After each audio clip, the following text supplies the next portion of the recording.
Merci. Pour commencer, je suis aussi supervisé par Jean-François Oudy de l'Université de Québec à Trois-Rivières et le CERIEC qui finance aussi ce projet de maîtrise-là. Donc, merci de le partager et permettre à ce projet d'avoir lieu. Donc, qu'est-ce que la déconstruction? Selon le dictionnaire Larousse, c'est le démontage sélectif de l'installation technique de certains éléments d'une construction afin de valoriser les déchets et de réduire les mises à décharge. En réalité, plus un aspect d'économie circulaire, on veut vraiment parler de revaloriser les matériaux, leur donner une deuxième vie. On veut favoriser le réemploi avant d'essayer de penser au recyclage. Et qu'on n'est pas capable de faire ces deux aspects-là, là, on va aller vers l'élimination totale des matériaux. Aussi, pourquoi faire la déconstruction? Eh bien, on peut faire des économies d'argent. En théorie, on pourrait générer des profits. Dans les faits, on ne peut pas parce que les bâtiments ne sont pas construits pour être déconstruits. Donc, on peut réduire les coûts, par contre, en faisant ça. Donc, aussi, pourquoi faire la déconstruction? Eh bien, 40% des GS mondiaux proviennent du secteur de la construction, rénovation et démolition, ce qu'on appelle les CRD. Et plus localement au Québec, 1 846 000 tonnes ont été acheminées d'un chantier vers un centre de tri en 2021 au Québec. Et de ces 1,8 million, il y en a 650 000 qui ont été envoyés vers un centre d'enfouissement ou d'élimination. Par contre, s'il y en a qui sont partis d'un chantier vers le centre de tri, il y en a qui sont partis du chantier vers le centre d'enfouissement, eux représentent 1,6 million, ce qui représente environ le trois quarts des tonnes de déchets, des matériaux générés par la démolition ou déconstruction qui sont envoyés vers l'enfouissement au Québec. Donc, c'est vraiment un aspect pour améliorer. Donc, devant ce constat, la Régie intermunicipale de traitement des matières résiduelles à la Gaspésie, RIT émergé, ont lancé un projet de déconstruction de deux bâtiments, un ancien bistrot et un ancien écarré en Gaspésie. Ils ont réalisé ce projet-là en collaboration avec le CERIEC et l'ETS en faisant un projet de maîtrise. Le projet de maîtrise, c'était vraiment des accompagner au jour le jour, faire une cartographie des processus, trouver les menaces, les opportunités, comment répondre à des problèmes qu'ils pourraient avoir. Après avoir fait les projets, ils ont réalisé qu'ils ont généré des bénéfices. En fait, ils ont estimé que Chandler ont fait une économie d'environ 6 100 $, alors que Grande-Rivière ils ont fait une économie d'environ 2 400 $. Pourquoi Grande-Rivière, l'économie est beaucoup plus faible? C'est qu'ils ont réalisé que pendant qu'ils faisaient la déconstruction, il y avait de l'amiante dans le bâtiment, donc ils ont dû faire beaucoup plus de démolition que prévu. Par contre, les coûts qui sont marqués l'économie, en réalité, ils sont encore plus élevés, les économies. Parce que quand le rapport a été publié par la AIT émergée, ils n'avaient pas encore vendu l'ensemble des matériaux qu'ils avaient prêts à réemploi, ils ont consommé en vente par ensuite. Donc, les économies ont encore augmenté. Donc, devant cet aspect quand même assez concluant, ils ont décidé de lancer un nouveau projet pour concevoir un outil de la décision. Pourquoi? Parce que c'est difficile de comprendre, de comparer la démolition versus la déconstruction, parce qu'il y a beaucoup d'analyses à faire, il y a beaucoup de facteurs à prendre en considération, énormément de scénarios à regarder. Et ça prend aussi un temps élevé pour tout faire ça. Donc, le besoin d'émerger, c'est vraiment recevoir de l'aide pour la rédaction d'appels d'offres selon divers scénarios. Par exemple, le scénario, c'est OK, on préfère la démolition pure et dure. Là, après, sur le deuxième scénario, je veux réemployer 40% des matériaux. Ça peut être plusieurs scénarios de même. Et ils pourront regarder qu'est-ce qu'ils ont suivi comme différentes soumissions par après. L'objectif visé de l'outil, c'est de réduire la durée du projet, réduire les coûts du projet, de favoriser le réemploi des matériaux et de réduire la mise à décharge. Un aspect que je n'ai pas spécifié, réduire la durée du projet, c'est qu'en réalité, quand on fait la déconstruction, le projet va augmenter par rapport à la démolition. C'est sûr et certain. Donc, vraiment, l'outil va essayer de réduire la durée de la déconstruction. Donc, on ne veut pas que ça double ou triple le temps, mais on sait que le temps va quand même augmenter. On n'a pas le choix. C'est moins long envoyer une grosse boule dans le bâtiment que de vraiment prendre notre tournevis et tout enlever au fur et à mesure. Donc, pour ça, on a fait une revue de la littérature. Ce qu'on a fait, c'est que on a commencé par regarder la bibliographie du projet de maîtrise qui avait déjà réalisé à l'ETS. On a ciblé quelques articles qu'on a lus. On a pu trouver des mots-clés intéressants. Avec ces mots-clés-là, on a trouvé des synonymes en essayant des bases de données du gouvernement fédéral et provincial et même ChatGPT. Sauf que ChatGPT, finalement, on n'a rien gardé parce qu'il nous a proposé soit des synonymes vraiment mauvais ou des synonymes qu'on avait déjà trouvés. Et on a aussi des pairs qui vont fournir d'autres articles. Par exemple, un article, j'ai oublié le nom des auteurs, je me semble que c'est Alan, mais je suis pas sûr, que eux, ils ont défini la déconstruction en trois périodes de temps. Avant 1999, c'était la démolition de période dure. De 2000 à 2014, c'est le début de la déconstruction. Et de 2015 à aujourd'hui, c'est vraiment la déconstruction en économie circulaire. Donc, devant cette lecture-là, on a décidé de garder les articles de 2000 à aujourd'hui, au cas où il y en avait des intéressants. On a bien fait, la majorité des articles sont entre 2000 et 2012. Donc, par la suite, on a utilisé les bases de données de Scopus et ceux sur Injury Village pour trouver les articles. On a trouvé 1175 articles uniques. Après avoir fait une analyse en regardant les mots-clés, les titres, les résumés, ils en ont resté 12. De ces 12-là, on les a lus, on a regardé en bibliographie, on a regardé si les auteurs avaient écrit d'autres articles. Ça nous a permis d'en racheter 5 de plus avec la méthode de boule de neige. Donc, au total, on a eu 17 articles. Donc, on voit qu'il y a quand même un manquement dans la littérature sur ça. Je ne ferai pas un résumé de chaque article. En fait, mes directeurs de maîtrise, moi-même et d'autres chercheurs français, on a écrit un chapitre de livre qui va être publié au courant de juillet 2025, où on allait chercher non peu. Mais les points majeurs qui sont ressortis, c'est les incertitudes, ils sont majeurs. C'est un problème majeur pour les conscients. On ne sait pas la quantité de matériaux qu'on va avoir. On ne sait pas c'est quoi leur qualité et on ne sait pas c'est quoi le prix de revente. Il n'y a pas vraiment de marché de revente de matériaux. Il y a certains organismes comme Montréal, que souvent certains d'entre vous connaissent, qui peuvent revendre des matériaux, mais vraiment pour un gros entrepreneur, il ne sait pas combien il va pouvoir le vendre, combien il va générer. Fait que ça les rend plus frileux à embarquer dans les projets. Aussi, la recherche actuelle est vraiment concentrée sur la conception et fabrication de bâtiments dans une optique de déconstruction. Sauf que dans les 100 dernières années, on a construit beaucoup de bâtiments qu'il va falloir déconstruire aussi éventuellement. Et on ne regarde pas vraiment ça. Il y a aussi une absence de nomenclature. Comme je disais, on ne sait pas les matériaux qui sont dans les bâtiments, puis dans quelle étape. Donc ça, c'est un autre problème. Et c'est aussi la diversité des matériaux. Les techniques ont changé avec le temps. C'est pas les mêmes matériaux dans le même type de bâtiment. Et ça demande des techniques différentes pour les retirer. Des fois, on n'a pas le choix. Il faut les démolir pour les retirer. Donc, il faut... Oui, la conception est vraiment importante, mais aussi il faut penser à ceux qui sont déjà présents. Donc, après cette revue de littérature, on a pu conseiller à concevoir l'outil de la décision. Juste pour dire, l'outil est encore en cours de développement. Il est bientôt terminé, mais il n'est pas encore achevé. Et on a quand même quelques hypothèses. Donc, l'outil, c'est un modèle d'optimisation mathématique. C'est les formules algébriques pour ceux qui ne connaissent pas ça. Tous les matériaux réemployés sont vendus avec profit. Vu que l'étude de cas que je présentais tantôt, c'est une étude de cas fictif qui ressemble à celui de la Gaspésie, on est allé avec une théorie de, en théorie, on préfère générer du profit, on va y aller avec du profit cette fois-ci. La nomenclature des matériaux est connue. On n'a pas le choix pour savoir exactement qu'est-ce qu'on avait. Ici, on ne va faire pas d'émolition versus déconstruction, on va faire vraiment d'émolition contre le recyclage, contre le réemploi. Donc, on va essayer de toujours favoriser les deux derniers, mais surtout le réemploi. Les conteneurs, parce qu'on a fait l'hypothèse que tous les matériaux qu'on va déconstruire ou démolir, on va les mettre directement dans un conteneur. Donc, les conteneurs ont toutes la même capacité. On connaît la durée de chacune des activités, selon un mode de déconstruction, réemploi, recyclage ou démolition. On peut pas arrêter une activité. Un coup qu'on la commence, on la termine. Donc, ça peut commencer une seule fois. Le temps est en heure. Ah oui, c'est quoi une activité? Une activité, c'est les différentes étapes pour déconstruire. Par exemple, la première activité, ce serait les portes. C'est enlever toutes les portes du bâtiment. Là, ensuite, on pourrait avoir les fenêtres. Et la dernière, en général, ça va être les fondations du bâtiment. On connaît aussi les destinations possibles. On sait qui serait intéressé, qui veut faire du renvoi, qui veut faire du tri. Et on connaît les ressources nécessaires pour réaliser le projet. Les ressources ici, ça peut être la main-d'œuvre ou les différents équipements. Donc maintenant, je ne vais pas rentrer dans le détail de chaque variable et contrainte, mais je vais quand même les expliquer rapidement. Notre première variable, pour ceux qui ne savent pas, une variable, c'est vraiment c'est qu'est-ce que le logiciel va calculer, va nous donner les valeurs. On ne sait pas encore c'est quoi les valeurs qu'on va sortir. La première X, c'est la date de début de chaque activité. Donc, on va savoir quand est-ce que l'activité va commencer. Pour le maître d'ouvrage, cette information-là n'est pas importante. Lui, il veut savoir la durée totale. Par contre, pour les maîtres d'œuvre, c'est quand même une information importante à avoir. La variable U va nous indiquer dans quel mode qu'on a réalisé telle activité. Donc, est-ce que j'ai déconstruit les portes? Est-ce que j'ai démoli les portes? La variable N va me dire le nombre de conteneurs nécessaires pour mon projet.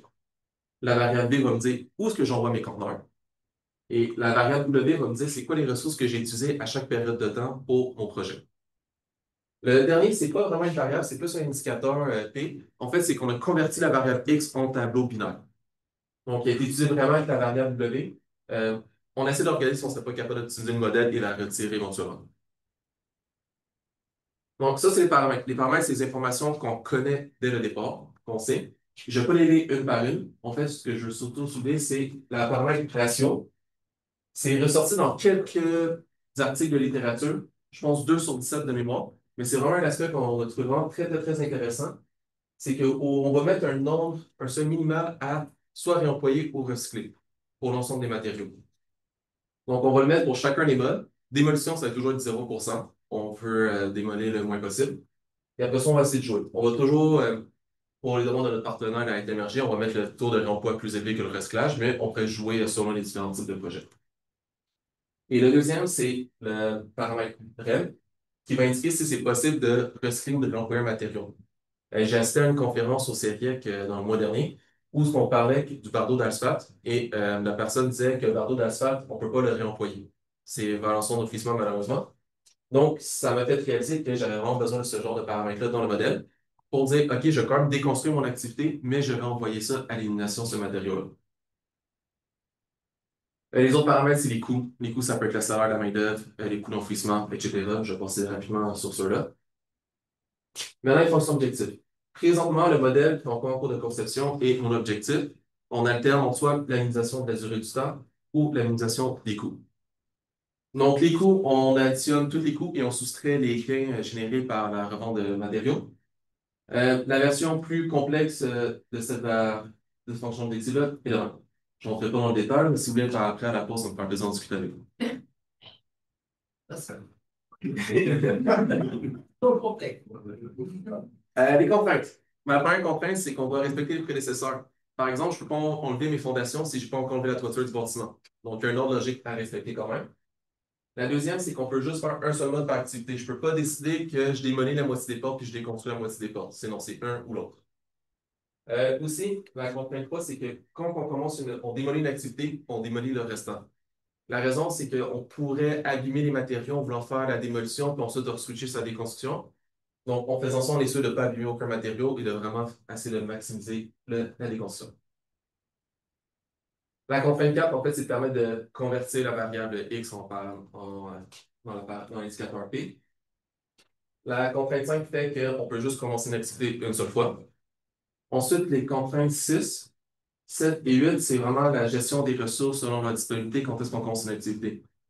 La raison de ces trois contraintes-là, c'est qu'il y a des.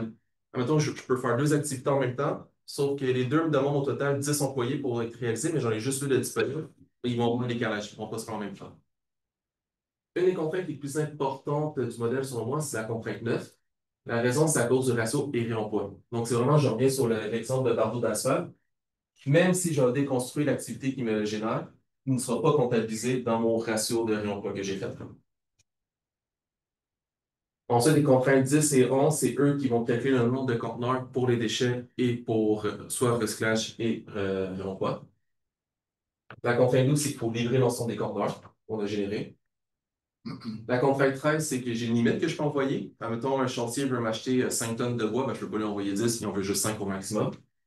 Et la contrainte 14, c'est que c'est pas tous les destinataires qui peuvent recevoir le même style de matériaux. Par exemple, un centre de tri ne veut pas recevoir des déchets ou il ne veut pas recevoir des matériaux pour le réemploi. Donc, l'étude de cas fictifs, on s'est inspiré quand même d'un cas qui s'approchait le plus de la réalité possible. C'est une maison à 3 étages. Il y a 22 activités au total pour le réaliser, avec 16 matériaux différents présents. Au total, il y a 4150 unités de matériaux dans le bâtiment. Comme je disais, qu'on connaissait le nomenclature, c'est vraiment pour cette aspect-là. Les différents scénarios qu'on va tester, le scénario 0, c'est qu'est-ce qui se fait aujourd'hui, actuellement. C'est la diminution à 100%. Le scénario 1, c'est minimiser la durée. Le 2, c'est minimiser les coûts. Le 3, c'est maximiser le réemploi. Et le 4, c'est maximiser le recyclage. Pour cette étude de cas-là, on va combiner le scénario 0, 3 et 4 avec le 1 et avec le 2 aussi par après. Puis à droite, le gros tableau, c'est un exemple des activités qu'on va faire avec tous les prédécesseurs immédiats. Vous voyez ici, toiture, il y a énormément de prédécesseurs immédiats. C'est juste pour la logique qu'il faut finir de construire l'intérieur avant de pouvoir commencer à faire l'extérieur. C'est vraiment pour la logique. Il y a aussi certaines activités qu'au début, je n'avais pas mis. Mais par exemple, les rideaux, ils me l'ont fait à toute fin. C'était la dernière activité du projet, c'était pas logique. Dans le sens, ça va pas. Maintenant, les résultats préliminaires. J'explique le tableau vite pour que vous compreniez mieux. La ligne des X, ici, c'est différents scénarios. Le 1, 0, 0, c'est que je démolis à 100% et je fais 0 de recyclage et réemploi. Et ici, c'est quand je fais 0% de démolition, de recyclage et 10% de réemploi. Et chaque ligne représente un scénario différent. Donc, ça, c'est le réemploi pour la ligne bleue. Orange, c'est pour le recyclage. Et la ligne verte, c'est juste un cas, un test qu'on a fait, c'est 20% de recyclage et un X% de réemploi par après. Vous vous demandez peut-être pourquoi la ligne orange va plus loin que les deux autres lignes. C'est qu'en fait, c'est dans le cas fictif, on peut réemployer jusqu'à 64% des matériaux. Donc, vu qu'on est à la version de 10, on a arrêté à 60% ici. On voit qu'un peu importe si on recycle ou on réemploie, le temps reste généralement le même. Mais c'est sûr que quand on permet de démoder, l'outil va essayer de démoder à 100% pour minimiser le temps et il va rester quand même bas comparé aux autres. Par contre, même si je fais le scénario de diminution de durée, je peux quand même voir les coûts.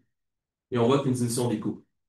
La diminution est quand même drastique à cause qu'on a l'hypothèse qu'on peut générer des profits. Si on regarde maintenant pour le scénario d'optimisation des coûts, ben là, on voit que dès qu'on laisse l'outil faire ce qu'il désire, il minimise les coûts assez drastiquement. Par contre, le recyclage, j'ai vu que le recyclage, on ne peut pas revendre, c'est quand même des coûts, on voit que c'est pour ça que ça remonte à la fin. Et la ligne bleue est cachée derrière la ligne verte, c'est pour ça qu'on ne la voit pas lire.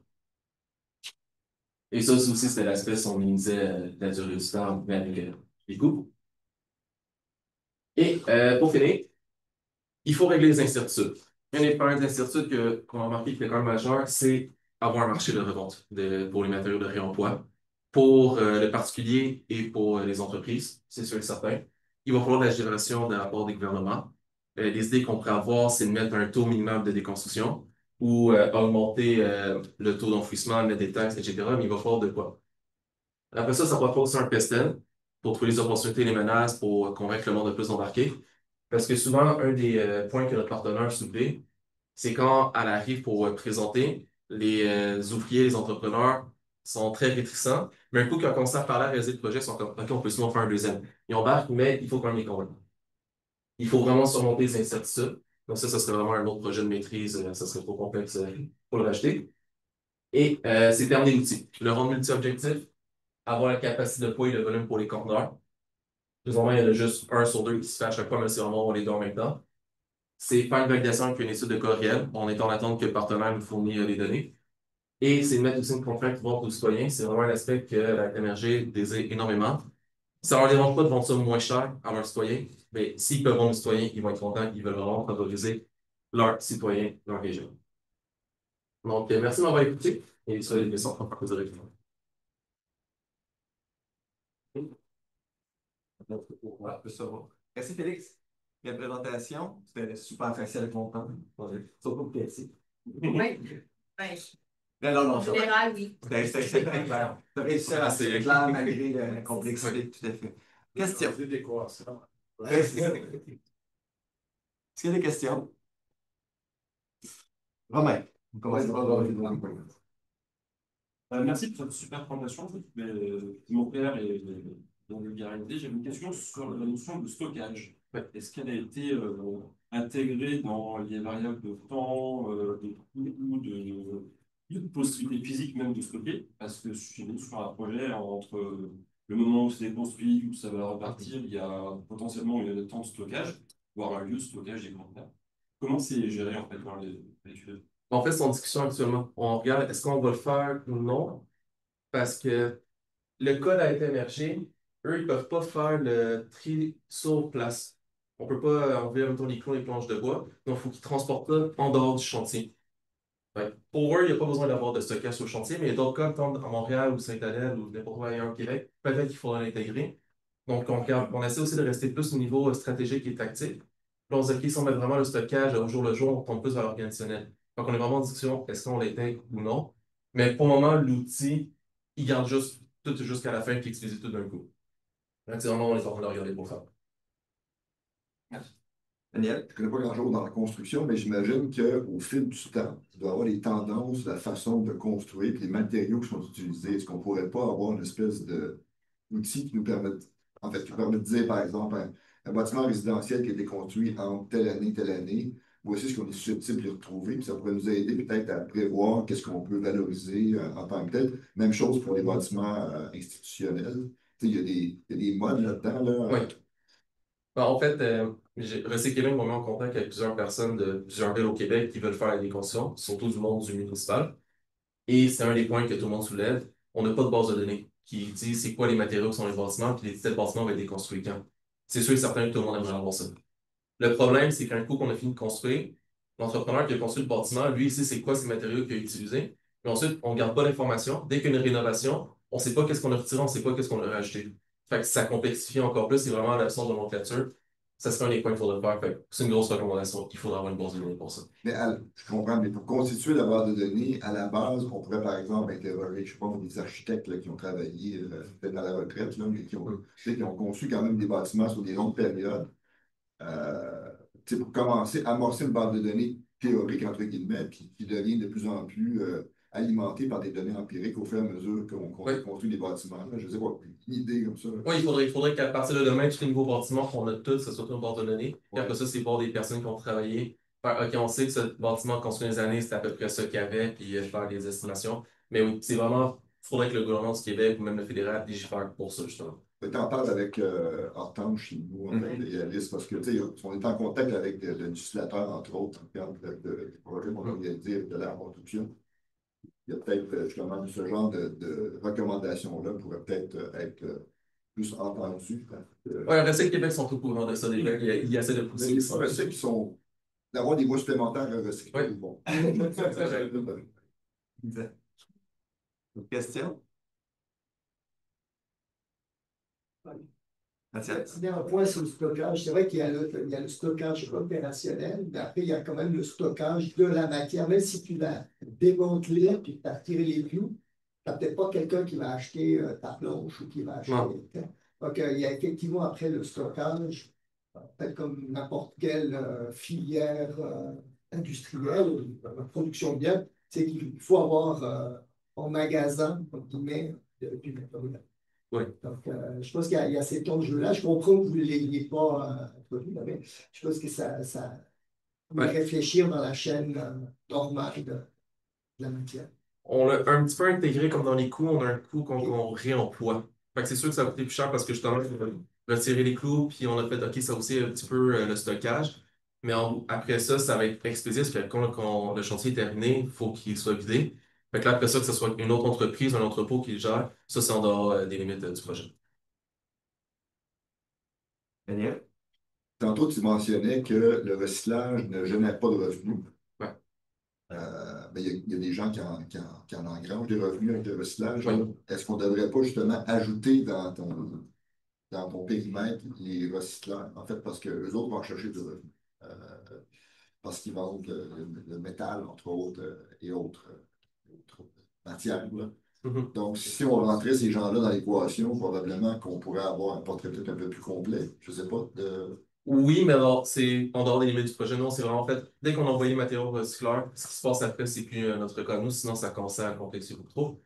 Je pense que Jean-François va intervenir. Juste, c'est une très bonne suggestion, mais ça demeure que le besoin ou le partenaire, peut-être revenir sur le contexte, c'est vraiment, il y a celui qui, c'est un appel d'offres. Ouais. Donc, on veut trouver quelqu'un qui va sauter dans un projet, un entrepreneur non pas de classique. Donc, toute une question de développement de compétences associée à ça. D'une part, puis la régie, dans ce cas-là, doit aller en appel d'offres. Et là, veut baliser avec certains indicateurs. Donc, on ne peut pas dire comment tu le fais, parce que ça, c'est des compétences de l'exécutant. Mais elle doit être capable d'établir des balises. Devrait faire en sorte qu'il y a des gens compétents qui réalisent le projet pour atteindre ces cibles-là. Ils vont faire boutique, ils vont faire des boutiques ou ça ne marchera pas. Donc, c'est pour ça un peu qu'on ne vient pas intégrer l'ensemble du système en quelque sorte. Mais d'un point de vue pragmatique, c'est sûr d'être capable d'avoir, disons justement, est-ce que le système fonctionne comme un tout cohérent? Ça viendrait assurément, mais il y a comme un transfert, une notion d'excitatif. Félix l'a mentionné beaucoup, mais la régie, pourquoi elle pousse autant sur le réemploi? C'est qu'elle se dit, ben, c'est ma communauté, il y a un aspect territorial, il y a une question de proximité. Donc, elle, là, tout pourrait aller en réemploi. Ça serait la magie, là. Dans les conciliables, c'est sûr que moins tu intervenir sur ton matériau que tu récupères, tu sais, on s'entend, là, parce qu'il y a de la fondamental comme l'énergie,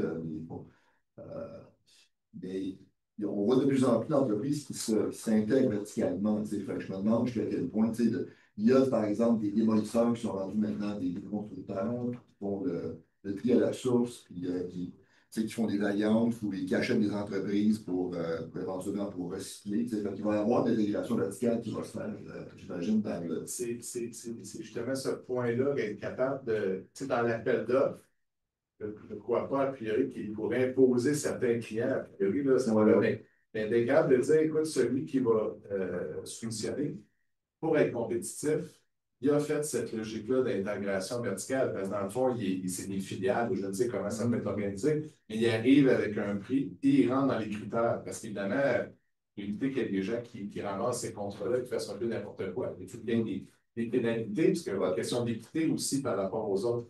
Mais fondamentalement, l'idée étant que ces donneurs d'ordre sont capables, dans un appel d'offres, de générer des scénarios. Et surtout de voir, est-ce qu'il y en a qui. Est-ce que moi, dans mon secteur, j'ai quelqu'un qui est rendu avec ces compétences-là et qui est rendu compétitif pour faire ce projet-là? Ça se pourrait qu'il n'y ait personne. C'est quand même des temps impartis qui sont assez longs. Donc, pour éviter qu'elle soit confrontée à une personne ou deux, puis qu'elle retourne, et là, les mois passent, et là, il y a une question de saisonnalité, vous avez compris, dans la déconstruction aussi. Ouais. Bien, il y a ces modules-là, dans le fond, de mettre quatre sur table, sur deux modalités, par exemple, voir ben, laquelle je vais avoir l'attraction, puis il va y avoir un arbitrage entre les deux. Et ça, d'avoir des leaders comme ça, ou en tout cas des gens qui commencent à jouer avec les modalités légales, pousser le cadre un petit peu, c'est très inspirant. Là, il y a la question de l'incertitude des gros risques. C'est incroyable comment les gens font des calculs sur le bord de la table. Ouais, Et j'aurais juste rajouté un point de ces bits au club. Oui, les entrepreneurs commencent à faire des constructions, mais un des points que notre partenaire nous a soulevé, c'est qu'il n'y a pas de poste dans le secteur de la construction qui est de faire la revalorisation des matériaux comme de retirer les clous. Fait qu'un des problèmes qu'il y avait en Gaspésie, s'il le faisait sur le chantier, ça aurait coûté il devait payer quelqu'un 75-80 $ de l'heure pour faire ça, parce qu'ils n'ont pas encore mis ça. Fait que c'est aussi un des aspects qu'il faut pouvoir mettre en considération par le secteur de la construction. D'autres questions? Plus d'ingénieurs mécaniques qui se penchent sur le fait qu'on peut mettre des robots qui vont faire ce job-là. Il y a un gars avec 80 pièces de l'heure, là, je sais pas. Ah. Ouais. La technologie, c'est pour ça qu'on a aussi sorti ça du chantier, puis on fait ça un peu faire un de Oui. Faut balancer. Tu sais, les robots, ils peuvent tout faire, hein, mais ils nous remplaceront aussi, quoi. Oui, un jour. Ça va être la société des loisirs. À condition qu'on ait un beau salaire. D'autres interventions? Questions en ligne? Non. Moi, j'ai une question pour toi aussi. On a vu sur les graphiques que le volet délai est de plus en plus long, évidemment, plus on fait durant du recyclage. Ouais. Puis on a vu sur l'autre graphique, évidemment, le volet rentabilité qui semble être réel. J'imagine que dans le volet rentabilité, le coût de la main-d'œuvre a été calculé. Donc, bien que ça soit plus long, c'est quand même rentable de faire. Oui. C'est quoi, d'après toi, le trade-off, excuse-moi l'anglicisme, dans le fond, entre délai et coût pour un des constructeurs ou même pour quelqu'un qui va faire un appel d'offres à une municipalité ou peu importe? Est-ce que tu vois un enjeu, par exemple, que le délai devrait constituer un frein finalement ou c'est pas un enjeu en tant que tel? Oui et non. Ça va être un enjeu, tant à Montréal, qu'on n'a pas beaucoup d'espace, il faut déconstruire rapidement. C'est sûr que plus que ça va prendre de temps, moins qu'ils vont aimer ça. Alors qu'en région, en Gaspésie, on a plus d'espace, on peut se permettre de prendre plus de temps. Ça va vraiment dépendre de chaque projet. L'outil, oui, j'ai parlé beaucoup de la Gaspésie, mais l'outil, on veut qu'il ne soit pas utilisé partout au Québec, même partout ailleurs dans le monde aussi. Là. Mais ça va être vraiment selon l'utilisateur.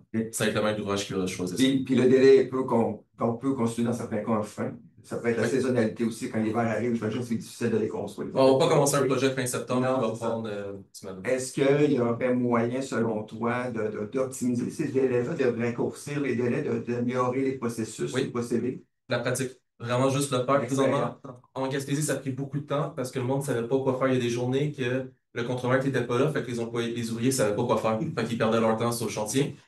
Mais là, après ça, c'est avec la courbe d'apprentissage. À mesure qu'on va en faire, ça va être de plus en plus rapide, c'est sûr et certain. Okay. Est-ce qu'il serait possible de mettre en place une sorte de formation de processus là-dessus, nous faire augmenter les compétences de nos constructeurs, démolisseurs, éventuellement sur le marché? Oui, ça va être besoin d'un ça devis vaudrait la complet. peine? Oui, parce que c'est pas les mêmes techniques. Parce que, admettons, je veux retirer le bois qui est dans le mur. je retire le chip, mais c'est plus compliqué si je peux pas avec ma masse au cas où que j'abîme de quoi. Donc, moi, ce serait des nouvelles techniques à apprendre. OK. Ça reste, ça peut être une formation. OK. Jean-François? Dans le fond, là, ça, c'est extrêmement pertinent, là, ben, un peu l'automatisation partielle aussi. Puis, ce qu'on a moins vu, là, c'est comme c'est les prédécesseurs, donc en gestion de projet. Il y a vraiment des activités qui sont des activités boulot. Donc, on pourrait identifier ces activités-là à prioriser en termes de formation ou de déploiement d'automatisation de meilleures méthodes de travail pour les raccourcir. Parce que c'est eux qui font mal dans ce qu'on appelle le chemin critique, le problème des gens entendu parler. Puis dans les coûts, l'autre chose là, c'est des coûts, mais c'est pas il n'y a pas les externalités, il n'y a pas les. Bon, vrai, c'est des coûts dans l'économie aujourd'hui. Là.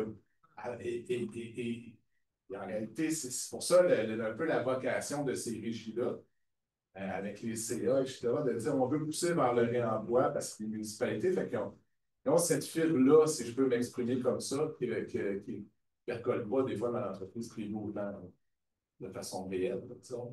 Oui. J'avais une dernière réflexion peut-être, parce que on se mentionnait, ça serait intéressant d'avoir des lois et règlements qui forcent une certaine, dans l'éco-conception des bâtiments, quelque chose qui va mieux se déconstruire, démolir ensuite, mais ça risque d'augmenter les coûts potentiellement de ces bâtiments-là. Peut-être. Ça se pourrait. L'aspect, c'est qu'un fabricant, un constructeur de bâtiments va devoir payer plus cher, mais ce n'est pas nécessairement lui qui va récupérer les coûts en fin de vie 60 ans, 200 ans plus tard, je crois bien. Qu'est-ce qu'on fait avec ça en termes de fiscalité ou d'éco-fiscalité? Il faudrait peut-être réfléchir à ça. Je lance le pavé, il va falloir s'arrêter, mais je pense qu'il faudrait réfléchir. Oui, Daniel, pour finir? Par rapport à ça, il y a une réflexion qu'on avait annoncée il y a longtemps dans l'Institut EDEC, justement, sur le fait qu'il y a certaines portions du bâtiment qui pourraient être en économie de fonctionnalité. C'est quand on parle, par exemple, des salles de bain et des cuisines qui sont très influencées par les modes, là, ben, un fabricant de salle de bain ou de cuisine pourrait dire je vous loue, en fait, l'équipement en question, puis je le récupère lorsque vous ne le voudrez plus. S'il est bien conçu, en fait, je peux changer quelques panneaux, puis le remettre au bout du jour. Puis, bon. Donc, il y a un paquet de choses comme ça qu'on pourrait mettre en économie de fonctionnalité. Donc, en gros, ferme, si on veut, avec le manufacturier, qui fera en sorte qu'on minimiserait les résidus de construction, puis qui permettrait aux consommateurs, bon, en même temps, on peut questionner sur comment dirais-je, la valeur environnementale de ça, c'est-à-dire d'être plus susceptible de changer ses cuisines, ses salles de bain, parce que c'est plus facile de le faire. Mais en même temps, si on est en route fermée, ben, ça permet, si les produits sont bien conçus, avec un minimum de manipulation, capable de remettre au bout du jour une pièce. Ouais. Ça a suscité des passions. Merci Félix, pour la présentation.